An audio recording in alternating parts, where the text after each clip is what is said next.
Angie Baskoro berharap diundang Ayu Ting Ting. Akui bahagia mantan istri bakal menikah, Letu Fardana. Kabar Ayu Ting Ting bakal menikah dengan Letu Fardana turut dikomentari mantan suami Angie Baskoro.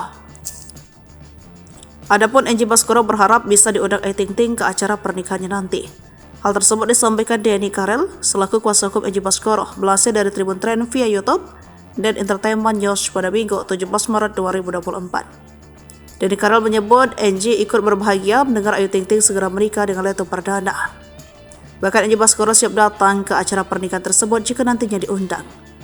Masalah diundang gak diundang itu kan urusan Mbak Ayu, tapi seandainya diundang mungkin besar loh, insya Allah Mas Angie hadir, ujar Denny.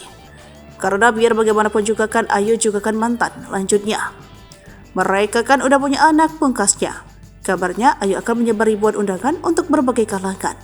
Denny pun mengatakan pihaknya berharap dengan momen ini bisa mempertemukan Angie dengan Bilqis Humaira Razak. Pasalnya selama ini mereka belum pernah bertemu karena belum ada kesempatan untuk berjumpa.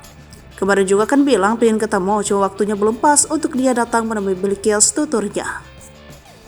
Mudah-mudahan ketika ada pernikahan itulah mungkin titik awal mereka ketemu dengan Bilqis selanjutnya. Kedepan mereka akan lebih akrab lagi, tandasnya.